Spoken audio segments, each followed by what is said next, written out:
So this is the last message I'll be speaking this year, and I just want to kind of tie a few themes together. So it's going to feel a little random, it's going to feel a little reflective, but we'll just see where it goes, okay? So I heard recently someone put out this article about some of the most hated phrases in the English language. So a lot of this is very American, but these are some of the most hated phrases as put forward by several people. Okay, and one of them, we'll start out simply, is this phrase, OMG, me too. So this situation is where you're sharing something, maybe a trauma you're going through, a problem you're going through, and someone who wants to sympathize says, OMG, me too. And the reason why people hate this saying is it makes it seem like that person wants to sympathize, but they don't want to take the time to understand. So they cut you off. And you know what's about to happen? They're about to transition into their story. So now the conversation doesn't become about you and what you're going through. It's going to become about their experience and the lesson they learn, right? And so people hate this phrase, OMG, me too. The second one, we've all probably heard, and kids hate this, and it's this saying, because I said so, right? Top most hated phrase in the English language. And for obvious reasons, if you're a kid and you've heard this, it gives you no actual proper understanding of why your parents are asking you to do something, and it cuts off conversation. Conversation ends the moment your parents say, because I said so, and you just leave confused, and you leave angry, and you feel like you haven't had a chance to share your thoughts. Okay, these next two kind of go together. One is at the beginning and one is at the end, and it's these two. Okay, no offense, but. So when a person says no offense, but, what they're saying is something is coming that is actually going to be offensive, but I'm going to say it anyway, and they're trying to soften the blow, but it doesn't actually soften the blow. Whatever they say afterwards is going to come off as rude, and the impact is going to be the same as if they didn't say it, but they feel better because they warned you. And then the end, they're saying, I'm just saying, meaning what? I'm just telling the truth, right? Don't blame me. This is just something I want you to know. And it doesn't make you feel better, or it downplays the seriousness of their statement, or it makes it a little bit less confrontational, even though it's a really confrontational statement they made. This one I have a personal problem with, and Christians are guilty of saying this. Everything happens for a reason. I've been guilty of saying that, and I've heard that, and I have sort of a love-hate relationship with these things because on one hand, we take some of these verses like God works for all for the good, but on the other hand, part of me is like, really? Are you going to tell that to somebody who just went through a tragedy? Are you going to tell this to this is not a helpful statement, people. Please do not say this to someone who's going through something. This is not helpful to anybody. And sometimes this leaves out the reality that, there's this enemy that's trying to destroy us, and his reasons are not always great. I know God can work it for the good, blah, blah, blah, but this is not helpful. If I'm crying, don't tell me this, okay? But the one I want to focus on today, this I've heard constantly, is one of the top most hated sayings in the English language, and it's this: it is what it is. It is what it is. I've been guilty of saying that, and I've heard that many times. And why people hate this is because this phrase is used to dismiss an actual problem. It implies that there's nothing you can do about the situation. So it builds in this helplessness. Or it avoids responsibility. Like you can say this in a situation where you could maybe change it, or you could fight for it, and you have that responsibility, but you say, it is what it is, meaning let's not fight it. That's just the way things are. Let's not even look for potential solutions. It is what it is. That's just the situation. That's just the reality. That's just how the world works. Show of hands, how many have been guilty of saying some of these? Okay, so it's a lot of us. How many are annoyed by some of these? Okay, right? So I figured. And the reason why I'm going to focus on this statement is because I think we have experienced things personally in the last year, in the last month, or maybe yesterday, where we would think, it is what it is, but it's still not right. It is the current reality, but it isn't how it should be. This isn't how I should be feeling. This isn't how I should be treated. There's all things we've gone through that we say, it is the reality, but that's not how it should be, or that's not how it could be. Maybe we've experienced some sort of death or sickness, or maybe we've seen someone go through some sort of difficult situation. We think, they don't deserve that. They don't deserve that. I don't deserve that. It's not supposed to be like this. Or maybe on the flip side, we see somebody who is actually cheating their way to the top of the corporate ladder. And we think they don't deserve that. Or we think, my life is not supposed to be like this. My family is not supposed to feel like this. My marriage is not supposed to be like this. My friendships are not supposed to be like this. My job situation is not supposed to be like this. There's always this situation where we could say, yeah, it is what it is, and we just kind of give into that. But at the same time, there's a God-given sense in us that says, but it's not supposed to be, and it doesn't have to be, right? Because this phrase actually suppresses this God-given desire for us to look around in our lives and look around in society and realize something is broken. Something is not functioning the way that it's supposed to be. And the fact that God gives us that longing, whether Christian or not, should indicate to us that there is an alternate reality that we are actually meant to strive for and that God intended from the very beginning. So this will be the last message in the series in the book of Revelation that we started last year. And just a little reminder of the background. Who was Revelation written to? It was written to churches in Rome. It was not written for us to be able to predict the future and to see numbers in it and to see when the world will end. It was not written for that reason at all. Revelation was written to the churches in Rome, in the Roman Empire, who were undergoing immense persecution simply because they would not bow down to the God of empire. They would not bow down to the emperor. They would not bow down to the economic system, but instead they clung on to their God. And I'm sure there were times where they're like, this is what it is. It is what it is. But it's not supposed to be. That there's something wrong. That it shouldn't be that just because I worship my God, I get excluded from society. Or just because I worship my God, I get excluded from practicing my business the way I want to. Or that because I'm worshiping my God, my family outcasts me. Or that I could be killed. There's probably this sense of like, I'm following you, God. I'm doing my best to follow you. Why is my life so messed up? Why is it harder? Why does my family hate me? Why are businesses refusing to work with me? Why is my career stuck in this place? I'm following you, God. There's a little bit of unfairness, right? And I've said that maybe there's this sense of, in their minds, is it worth it? I'm watching my brothers and sisters get killed for their belief. I'm watching my brothers and sisters get martyred. Is it worth it? Wouldn't it be easier if I just disengage from my faith? Because then I could practice my business the way I want. I could live the way I want. My family would accept me. The government would get off my back. Wouldn't it be better if I just disengage? Wouldn't it be better or easier if I just disengage from community? Because community keeps pushing me forward to keep doing this. But it's so much more convenient if I'm not letting people meddle in my life and speak into my life so I can make my decision. Wouldn't it be easier to just disengage from community? Wouldn't it be just better to disengage from society? Because society's messed up anyway. So why don't we just withdraw?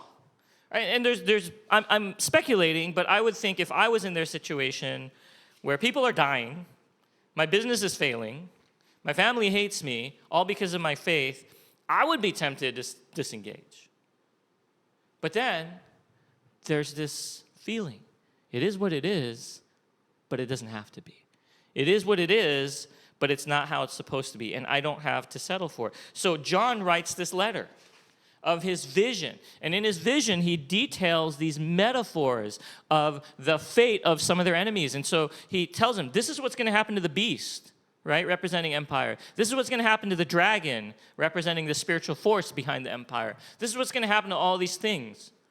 They're going to face judgment. God's going to take care of your enemies. God's going to take care of the ones that are making your life difficult. But then he also shares this vision in the end of the church's victory. And so what he's doing is really this: hang in there. I know you want to give up. I know you don't want to keep following. I know you would rather live life the way you want to live it when it's easier, but don't give up. I know you're fearing death. I know you're being rejected. I know you're missing out. I know you want to quit. Hang in there. So, as I asked us last week, can we picture ourselves as a member of this church? Let's say Pearl Church right now, that this meeting is dangerous for us. Because if someone knows that we're meeting, that has severe implications on our life outside of this place. Let's just imagine that death is waiting outside because of this meeting, because you walked in these doors and somebody saw you, that now your life is in danger, your business is in danger, your family's in danger, your future's in danger. Just imagine that, and you feel oppressed and you feel helpless. It is what it is.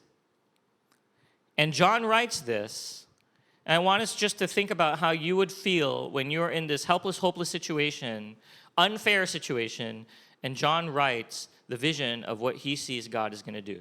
We're going to start in actually Revelation 22. Then the angel showed me the river of the water of life, bright as crystal, flowing from the throne of God and of the Lamb. Through the middle of the street of the city also, on either side of the river, the tree of life with its 12 kinds of fruit, yielding its fruit each month. The leaves of the tree were for the healing of the nations. No longer will there be anything accursed, but the throne of God and of the Lamb will be in it, and his servants will worship him. They will see his face, and his name will be on their foreheads, and night will be no more. They will need no light of lamp or sun, for the God will be their light, and they will reign forever and ever. Verse 12, behold, I am coming soon. Right? Think about that. God, where are you? God, this is unfair and difficult. God says, I am coming soon, bringing my recompense with me to repay each one for what he has done. I am the Alpha and the Omega, the first and the last, the beginning and the end. Blessed are those who wash their robes so they may have the right to the tree of life and that they may enter the city by the gates. Outside are the dogs and sorcerers and the sexually immoral and the murderers and the idolaters and everyone who loves and practices falsehood. I, Jesus, have sent my angel to testify to you about these things for the churches. For I am the root and the descendant of David, the bright morning star. Last week we talked about this. They were waiting for a descendant of David. And John writes, and they see, here it is. Verse 17, the Spirit and the bride say, come, and let the one who hears say, come, and let the one who is thirsty come, and let the one who desires to take the water of life without price. I want to take us back to verse 2, if we could put that back up. It says this, through the middle of the street of the city, also on either side of the river, the tree of life with its 12 kind of fruit, yielding its fruit in each month.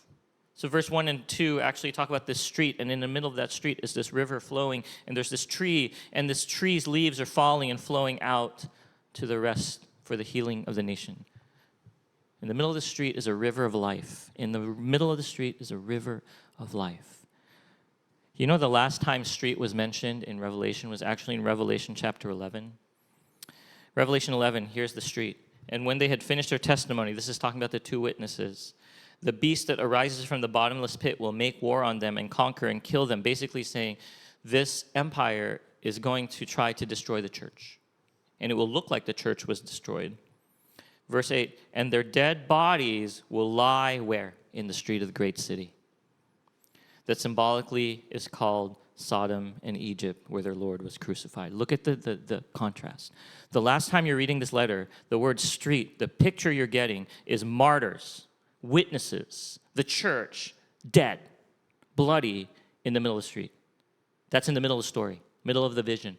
The end of the vision, that street is replaced with a street where life is flowing.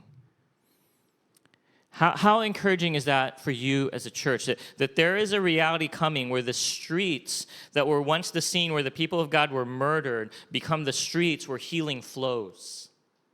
That there is a reality coming where the kingdom of Babylon or Egypt or Sodom or Rome, it's all the same to them, where those kingdoms that's backed by the dragon will be replaced by the kingdom of God. That's the reality that they're seeing. And if you read on, there's a reality where there's this tree that gives fruit 12 months out of the year. Is that normal? Has anyone ever had a tree? I mean, I would love it if mango season was 12 months out of the year in Taiwan. I would buy a tree. But there is no tree that gives fruit all year round. That is not normal. What is that symbolic of? That is symbolic of a creation that is functioning as intended. Because if you remember in Genesis 1 and 2, the trees were supposed to provide. And it doesn't mean we don't work the tree. It doesn't mean we don't garden. We garden, but the tree is going to provide. Here's the tree of life. But it also symbolizes the functioning creation. And we don't have to toil, because toiling came in Genesis 3. We don't have to work. We don't have to sweat to make the tree do its thing. Right? There's a reality where creation is going to work as intended. There's a reality where we don't have to worry about putting the name of the emperor on our forehead, the mark of the beast, or whatever it is. And what that symbolizes is our trust. We don't have to put our trust in the things that society says you have to put your trust in order for you to be accepted. Whatever social compliance it is, that we don't have to put our trust in consumerism, materialism, career advancement, or whoever's in power. We don't have to put our trust in the government that's in power for fear of life. We can proudly put our trust in God and wear his name on our foreheads. Not the name of Caesar, not the name of money, not the name of corporations. God. We can walk out the doors and proudly wear the name of God as our allegiance. And what does it say? It actually says they will see God. There is a reality where we get to see God. And you know, the last part of verses we were reading in chapter 22, it's all like, come. The Lord says, come. The people say, come. Why is that important? In the Old Testament, could you see God? No, you would die. And that actually is related to kings. Because in the Old Testament, if a king did not invite you in, and you came into the presence of the king, you could be killed. Think about Esther. Esther was the queen. But what did Esther ask the people to do? Fast. Why? Because she had to go talk to the king. What was she afraid of? I'm about to go in to see the king's face without the king's invitation. I could die. But the fact that there is a reality according to Revelation where we can see God means that God is saying what? You're invited into my presence to be with me. Think about that. You are invited to be with me. There is a reality where we can freely drink from this river of life, meaning what? We can drink life where we don't have to worry about death. There is a stream. There is a reality where there is a stream, a river, where we will always be satisfied, always be secured, and existing with God forever. There is a reality where that is true, coming. And I want us to just take a moment and let's fill in the blanks. Take whatever issue you're going through, whatever problem you're going through, whatever broken situation you see. How would you fill in that blank? There is a reality where this is true. Think about it. What would you put in there? There's a reality where creation is functioning. There's a reality where we see God face to face. There is a reality where there is healing instead of death. There is a reality where what? There's a reality where relationships are healed. There's a reality where we're healthy. There's a reality where we don't have anxiety. There's a reality where my kids listen to me. I don't know, whatever it is. Right? We all have a blank that we can fit in. There is a reality. It is what it is. But it doesn't have to be. And it could be something else. That's what Revelation is trying to do. Stir up this hope, stir up this hope, yeah, you're being persecuted. Life sucks. It is what it is. But guess what? God has a different plan to install his reality. So what is that blank? There's a reality where I get along with so-and-so. There's a reality where this didn't happen. Or this doesn't affect me, or I'm broken free of this habit, whatever it is, right? There's a reality where. So I'm going to transition a little bit, and then we'll kind of bring it together. Because what we did in the months of, I think, October, November, was really look at the church, and what is the purpose of the church. And what John is trying to do here is actually not just to show the church a future reality. What John is trying to do is to encourage the church to actually keep going so they can experience and bring that reality here. Right? That's why we saw in the book of Acts. In the book of Acts, the church was not just there to wait for this. The church was not just there to wait for Revelation 22. The church was actually meant to crush the serpent's head. So the church was meant to bring in this alternate reality where the lion lies down with the lamb, where there is no death, there is no fighting, there is no tears, right? We're meant to usher in this reality while we wait for the ultimate reality. So I'm just going to get really personal, but not really that personal. One of the things that I struggle with this church, with the Pearl, the past few years is this question of, why do we still exist? Why do we meet? Okay, don't tell me if you've also struggled with that, but it comes back like, God, why do we keep going? Because there were moments many years ago where we were on the brinks of collapse, and it felt like it would have just been easier to just scrap the whole thing and start over. It would have been less emotionally traumatizing. It would have been financially cleaner. Right? Just start over. So I come back to this every now and then, like, why do we keep meeting? Why do we still exist? Is it just because of habit? Is it because it's familiar? Because I've gone to this church for a long time, and it's much safer, and it's familiar, and it would kind of be a lot of work to start a new community? And the reason I struggled with that is because for the first part of the transition, so much felt like we were concerned with existing just for ourselves. This is just me, okay? I'm not saying that's how you felt. I felt like there was so much focus on us as a church needing to heal or needing to build each other up. And I'm not saying that's bad. You know, we would have events, and I mean, we've had all these men's events and women's events, and we've had these gatherings, and there's going to be a great Christmas party afterwards, just so you know. We've had all these things that are sort of building us up. We've tried to start community groups, or we tried to start this as a way to build ourselves up. And those are good, but part of me was wondering, God, but what's the next phase? I don't want to be a church that just sustains ourselves. I don't want to be a church that just exists and is able to pay the bills. And, you know, thank goodness we've been able to move just sustaining and just growth. But I still, every now and then, would say, why do we meet on the Sundays?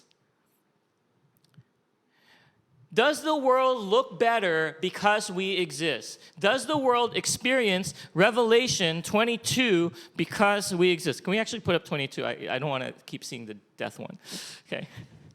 Does the world sense God's kingdom because the Pearl Church decides to meet every Sunday and keep going instead of just dissolving? So I've been kind of thinking about that. And so God really brought me to thinking through what it is that he has accomplished through us. And a lot of it has been us giving. And we're in a financially good place because we don't have a pastor. We've been saving. I was going to say hoarding, but not saving. We've been saving money, and so we're able to give financially. And there have been situations where people have been willing to step into roles and opportunities, and it's been good, right? But part of me still struggled because I asked, are we just existing so we can support Jake in Kaohsiung, Zoe in Africa? Is that why we keep meeting on Sundays? Are we just existing so we can support Green Arc with some manpower and some finances? Do we just exist so once a year we can give gifts to Salt Collective and deliver it to the organization that we've been connecting with, right? Or do we just exist so we can keep donating consistently to the Taiwan Orphan Welfare Foundation, which is a really long name? So do we just exist so we can take our money, our resources, and feed it to these other organizations? Because part of me is like, what are we doing ourselves? Do you get what I'm saying, right? Please don't take this as a downer. There's hope here. Is that why you kept us going, God, so we can support Jake, Carissa, and all these other ministries? Is that the only reason we come together or build each other up? And you know, God said, yes. That is part of it. Why do we still exist for that? We exist because we get to be a church that got to send someone to Africa who devoted years and years of their lives to learn a language and meet the needs of the people here. We do exist because of that. And that does make reality taste a little bit more like the kingdom. God was like, yes, we get to be a supporter of a missionary couple from Minnesota, middle America. Who would live there? To come to Taiwan to use basketball as a ministry. That's crazy. That doesn't make any sense. But God's like, yeah, that is why you exist. Yes, you exist so that you, once a year, you get to use your resources to deliver gifts and bring joy to people who may not understand what's actually happening, but can maybe through the simple giving and the celebratory atmosphere, if you've ever gone to the delivery, just feel and taste a little bit of the reality and the joy that God wants to bring to his creation.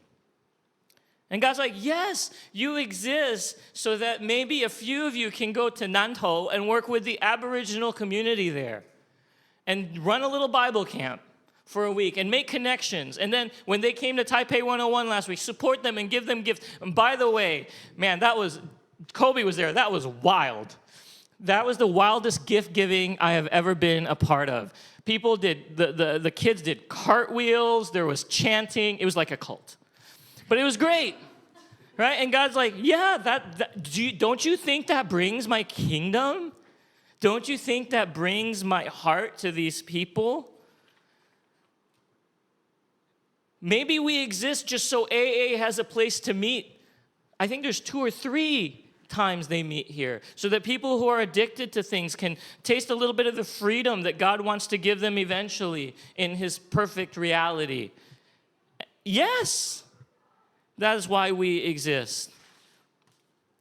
Maybe we exist so that we get to financially support these orphans. Now, we're not getting our hands dirty, right? We're not in there like doing much for the orphans, but we are giving resources to them. Why? So they may experience a reality where their needs are met and where they receive a gift, maybe from a stranger, but that gift gives them the sense of joy, and they could think for a moment, it is what it is, but this is actually a reality that I want to experience, and maybe have the hope that there will be a day where God will give that reality. Maybe we're a church that God puts here so that we can donate shoes to Step 30, so we can battle the foot problems in Africa because of just poor hygiene and insects and all that. Yes. So I think as much as I've kind of struggled back and forth of like, why do we keep doing this pearl thing? I've realized that God's saying there's an advantage to the phase you're in, this in-between phase, because you have the resources. And but more than that, small as we are, we have the people that are stepping in to opportunities God has opened us, not just to give money, but also to get our hands dirty. And that we are fulfilling and calling the purpose to bring Revelation 21:22 into reality. And sometimes as a church we're crawling, and sometimes we're soaring. Sometimes we're thriving, and sometimes we're struggling. It's just kind of the ebbs and flows. Sometimes there's like 30 people in this room. Sometimes there's 10. And then right after the connecting sharing time, it multiplies to 20. I don't know where those people came from. Right? There's ebbs and flows. But I think just what God has shown me is, why do you exist? Why do we exist? Why do we keep gathering?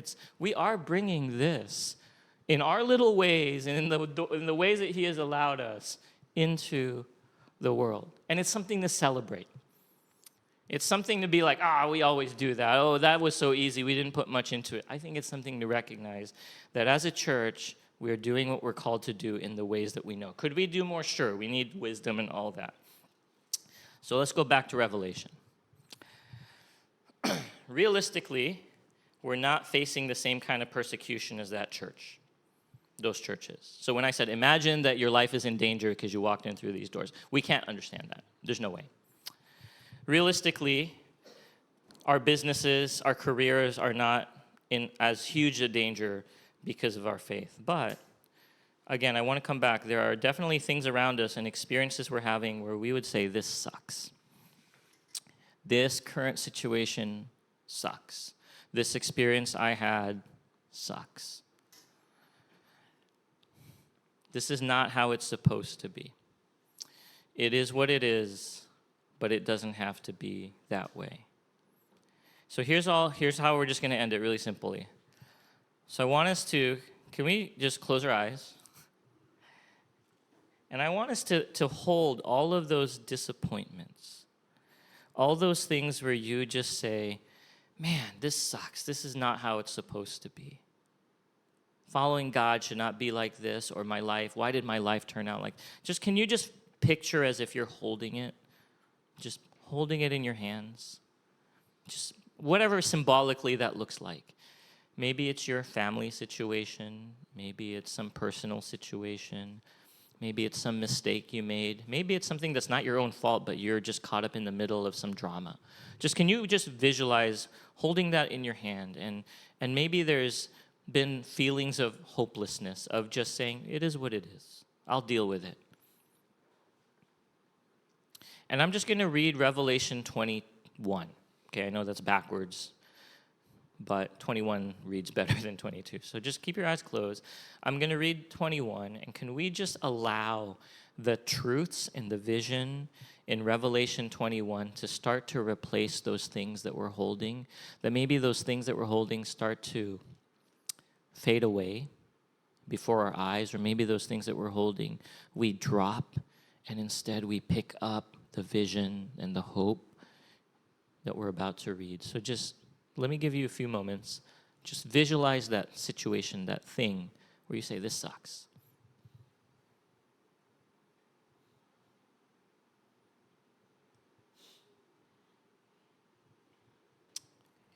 And I'm just going to read Revelation 21. Then I saw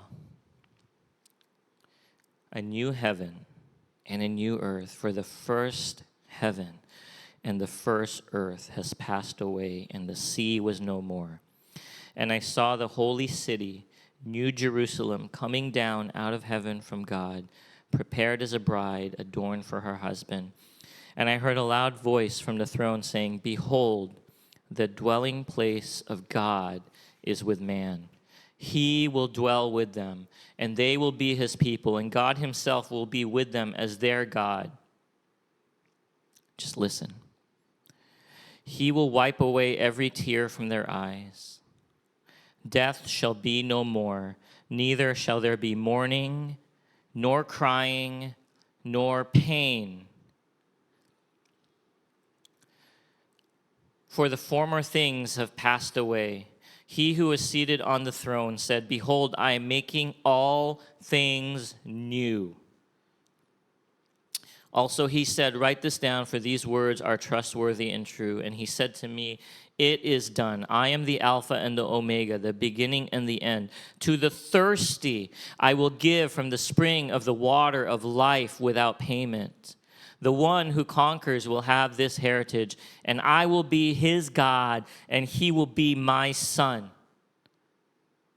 And I will be her God, and she will be my daughter. And I saw no temple in the city, for its temple is the Lord God, the Almighty, and the Lamb. And the city has no need of sun or moon to shine on it, for the glory of God gives it light, and its lamp is the Lamb. By its light the nations walk, and the kings of the earth will bring their glory into it. And its gates will never be shut by day, and there will be no night there. They will bring into it the glory and honor of the nations. Let me read verse 4 just one more time. He will wipe away every tear from their eyes, and death shall be no more. Neither shall there be mourning, nor crying, nor pain anymore, for the former things have passed away.